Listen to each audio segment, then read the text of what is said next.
Today, I'll be ranking every single Valorant agent based off of how fun they are to play. There's going to be three main categories that I'm going to be using to rank these agents. The first one is going to be skill expression. You know, how creative can you get with the abilities? What can I do with this agent that potentially the other team will have never seen before? Number two is going to be how self-sufficient they are. Agents that give you that instant feedback, like I use my util, it gives me a direct kill, are going to be higher on the list. Self-sufficient agents are going to be the most rewarding agents to play in solo queue. And number three is just going to be my personal bias. There's no way to do a list like this and have it be entirely objective. Like, how fun an agent is naturally a subjective thing, so I'm not going to sit here and pretend like my personal bias isn't coming into play. At number 24, the least fun agent in the game is Astra. I'm sorry, Astra mains. I cannot be asked to manage stars, to consider my cooldowns on my suck and my stun, all for what? To potentially maybe perhaps set your team up for a kill? Astra requires the most amount of team coordination in the game. If you really want to get the most amount of value out of her kit, you need teammates that are going to be listening to your calls. And I just think in general, you're going to find more success and ultimately have more fun on agents that can kind of set themselves up for success instead of setting other people up. And number 23, we have Brimstone. I know all the controller mains are going to be extremely mad at me in the comments. Brim is the character I think of as being like the most standard of standard characters in Valorant. You know, he drops his smokes for the team. He has a very standard molly, and he has a stim beacon, which you basically huck down whenever you're trying to get the boys in there, just to give your team a little bit of a speed boost, a little bit of a fire rate increase. I will say that the Brimstone ultimate is a good time. It's basically like a Call of Duty kill streak. If you see someone like trapped in a corner, or if someone's playing U-Haul on bind every single round, you just drop the Brim out on them, and it's like for sure to give you a free kill. But other than that, Brimstone very standard towards the bottom of the list. Number 22, we have Breach. Breach even looks like a boring character. Breach is another one of those very supportive agents. He has a stun that's going to be best used for setting up your team for kills and not really yourself. He has this very, very slow flash that makes a big booming noise whenever you go to use it. So you pretty much can't use it to get your own kills off of, at least not reliably at high ranks. And so Breach is going to thrive in like the chaos of like a site exec or any situation where your whole team is together and there's just a lot of stuff happening. And for that reason, I think he's, you know, not necessarily the most enjoyable character to play in a ranked environment. Fourth least fun character is Chamber. The first four characters alphabetically are also the least for fun to play. What does that say about society? I don't know. I think it means that Riot Games sucks at designing fun characters that start with A, B, or C, and probably not much more than that. Chamber's kit is a very simple one. He has this sheriff with an ADS on it that he can pull out as like a bonus weapon. He has, you know, the standard of standard trips. While it might be a good way to get passive information on a map, the Chamber trip isn't making it into any like montages anytime soon. It's not the most exciting ability in the world. I do think Chamber's teleporter is the main appeal of the character. Chamber can play in some angles that almost every other character in the game can't play. And so that means you can kind of catch people off guard with your positioning, you know, get a kill or two, TP away, and you're alive to tell the tale. Maybe you can get another kill on top of that afterwards. If you enjoy opping, obviously Chamber is the character for you. The teleporter synchronizes well with the operator, and he literally has an operator for his ultimate. Overall, though, Chamber is a very passive agent, doesn't really have any good utility for taking space, and for that reason, I think he's one of the more boring characters to play in Valorant. Speaking of passive agents, at number 20, I have Killjoy. Killjoy is another Sentinel that doesn't have the best utility for taking space in the world, but I will say she has a little bit more to her kit than Chamber. Like there's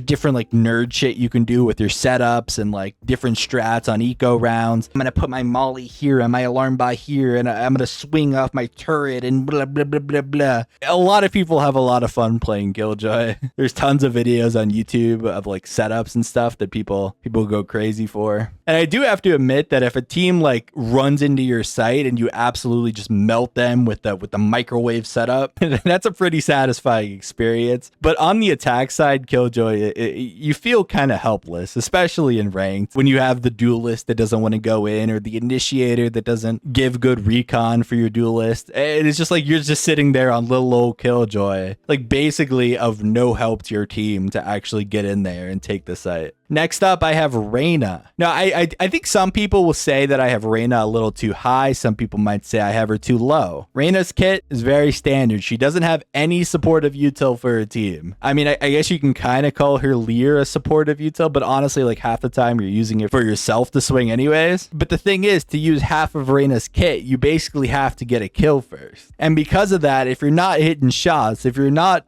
cooking people and clicking heads, you're probably not having a good time on Reyna. If I was making this list off of how fun they are to play against, I think Reyna would probably be the least fun agent to play against in Valorant. Especially a good Reyna, especially like a Smurf Reyna, like an Immortal Reyna that's in your game, and it's like, bro, what are you doing here? You cannot be having fun going like 30-6, bro. You're wasting your life right now. Like you just wasted 45 minutes of your life. Long story short, lover or hater, Reyna's here at 19. Next up on the list, I have Deadlock, another slower paced Sentinel agent in a similar spot to Chamber and Killjoy. Similar to Killjoy, if you have your stun set up and the other team tries to hit your sight, you could feel like an unstoppable force just locking your sight down from an entire exec. On top of that, I feel like the crouch grenade is just incredibly satisfying to use. There's something about hucking that giant net and trapping anyone inside, forcing them to crouch on you. It just feels like you're asserting your dominance over them. On top of that, the ultimate, I think, is a really fun ult for a Sentinel ult. It's really similar to like Ray's ult in the sense that it's like you pull it out and it's a one-time shot, and you have a really, really good chance of getting a kill with it if you know what you're doing with it. She might not be the best agent in the game, but in terms of just how fun she is to play, I think she's not at the very bottom of the list. Number 17, I have Viper, another agent that is a very acquired taste, and another agent that is incredibly unfun to play against. But I think that's part of the appeal of being a Viper main. If you enjoy invoking rage into the enemy team, then Viper is probably the character for you. Whether that's using your wall and your orb to reposition and kind of rat your way into finding free kills, or just, you know, sitting in your ultimate with a shorty. A good Viper main that knows what they're doing is like terrifying to play against. On top of that, I think there is like a decent amount of creativity that you could have with Viper. You can do a decent amount of like mid-round adapting and using your util in ways that I think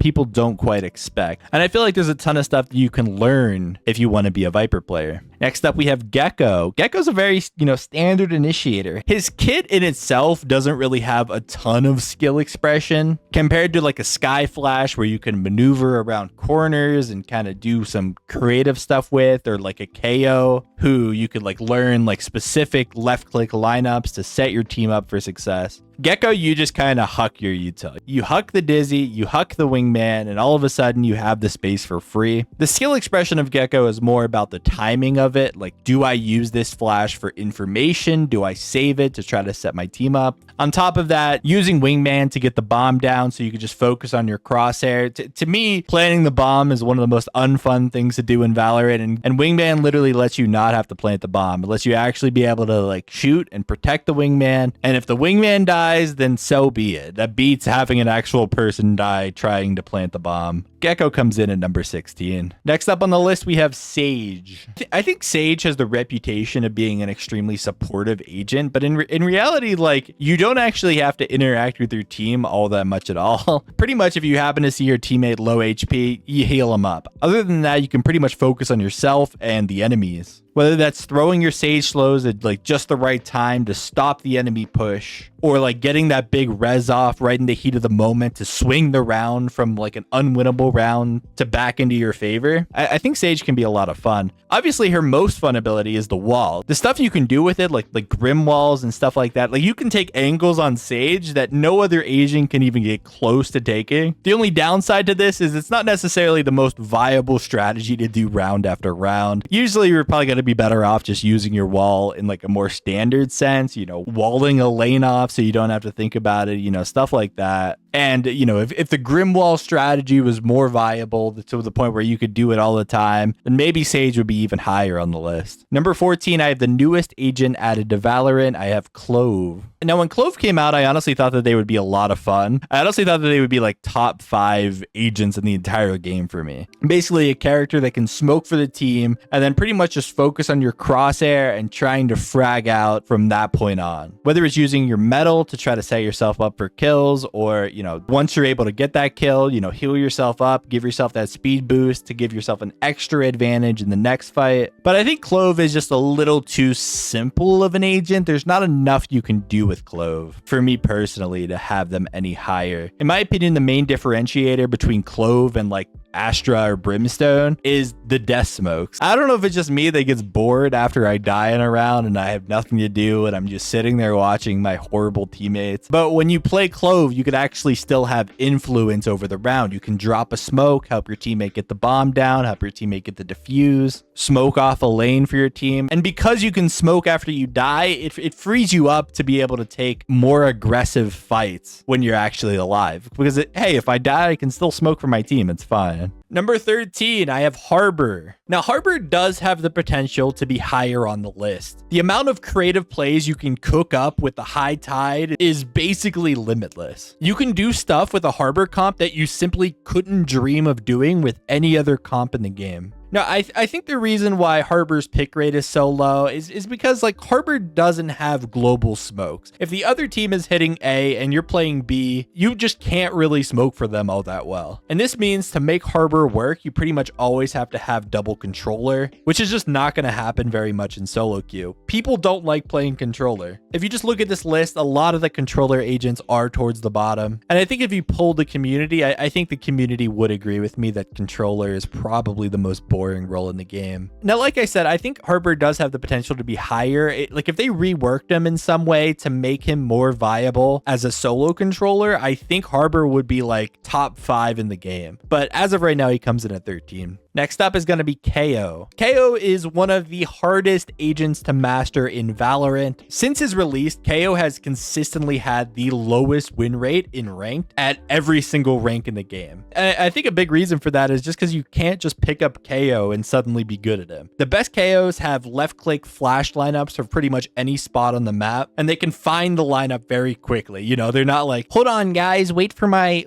flash lineup, and then 3 seconds later the flash comes out. Meanwhile, the other team already rotated the whole squadron. Now we're hitting into a site with 4 people. KO is a high skill agent. You pretty much have to be skilled in like every facet of Valorant. It's a character that takes hundreds of hours to master, and I think there's a lot of fun to be had in the learning process. And number 11 is going to be Phoenix. Phoenix is a very, very similar agent to KO. He's got a flash, he's got a molly, and he's got an ultimate that, gives you a potential extra life. I will say Phoenix is a little easier to pick up and a little easier to master than KO. There's a lot less to learn about Phoenix than there is KO. But while KO is an agent that excels at setting his team up, Phoenix is all about setting himself up. His pop flashes are incredibly hard to dodge, and if the enemy is out in the open, it's almost a sure kill. And the Phoenix ultimate is just one of the most fun ultimate abilities in the game. Like, it basically gives you free space and the potential to get, 1, 2, 3 kills if the other team has to fight you. Number 10 is Skye. Before the nerfs, she used to be like top 3 or 4 most fun agent in the game for me. But they absolutely massacred her with the non-refreshable flashes. And they made it so you can't fake flash anymore. Why did they do that? I miss the days of being able to throw a flash behind you and then swing out and everyone's turned the opposite way thinking they're about to get flashed. She's still overall a very fun agent for me to play. I could see an argument for putting her even lower, but I need to show reverence for the character that she once was and sneak her into the top 10. Next up, I have Fade. I think Fade might be the most low-key underrated on how enjoyable she is. A good Fade is going to be able to throw the eye from any spot and get it right on a good surface that's high in the sky and hard to shoot. It's hard to react in the middle of a fight. Don't just throw your eye on the ground in front of you. That's not going to lead you to free kills. Like, this character can literally enable you to get free kills. The rest of her kit, she has,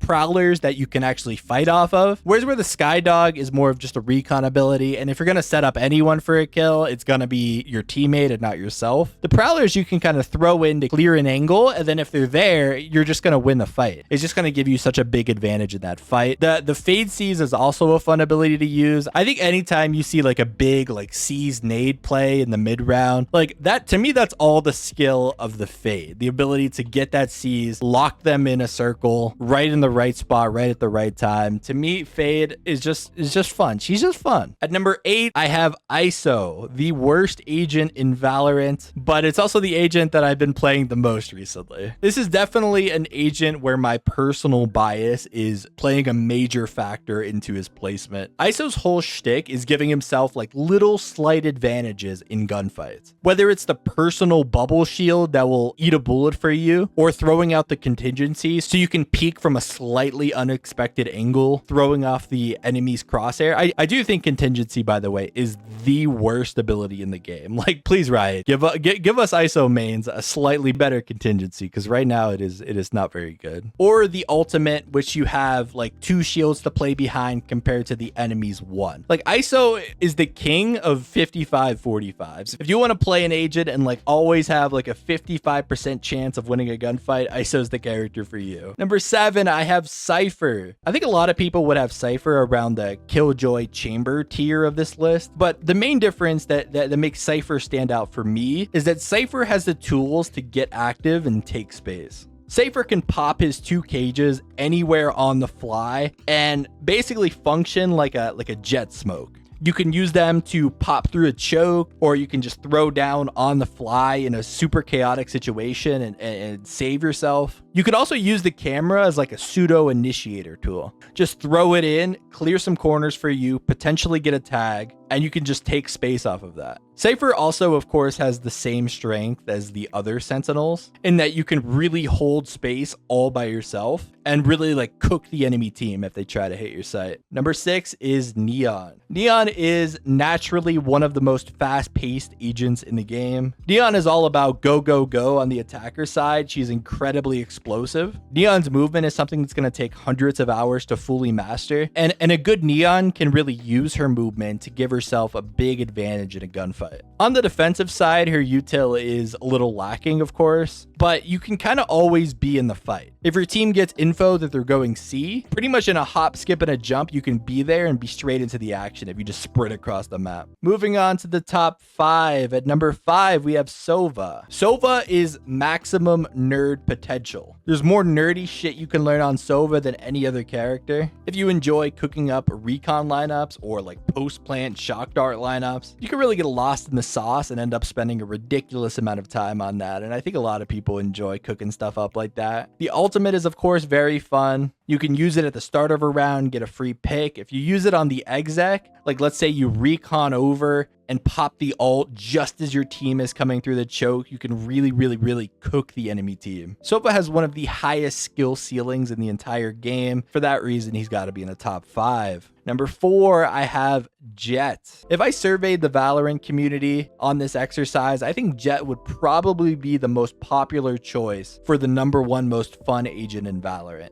When you think of Valorant, you think of Jett. She is incredibly difficult to master. Her dash ability is one of the most fun and versatile abilities in the entire game. You can use it to hold an off angle that people aren't expecting, similar to what I was talking about on Chamber earlier. You can use it to pop through a choke, making her one of the most explosive agents in Valorant. Her ultimate is an entire weapon in itself to learn and master, and is frankly unlike any weapon in tactical FPS. Just that one ability alone, you're gonna spend a lot of server time trying to master. Number 3, I have Omen. Omen can do a little bit of everything. Omen can obviously smoke for the team. He can use his blind to set up teammates for a kill, almost like an initiator would. He can TP onto site and take aggressive space on an exec. Like, if you have that passive duelist that just won't go in and you're playing Omen, you can just take the game into your own hands and do it yourself. One aspect of Omen's kit that is much more prominent on Omen than the other smoked characters is the one-way potential. There are so many little ledges and stuff that you can stick your Omen smoke on and create one-ways for yourself and just end up locking down an entire area of the map all by yourself because the other team isn't going to want to push that one way. To me, the diversity of Omen's kit is why he is the top 3 most fun agent in the game. At number 2 is Raze. To me, satchels are the single most fun ability in all of Valorant. The movement outplay potential with satchels is unmatched and is incredibly hard to master.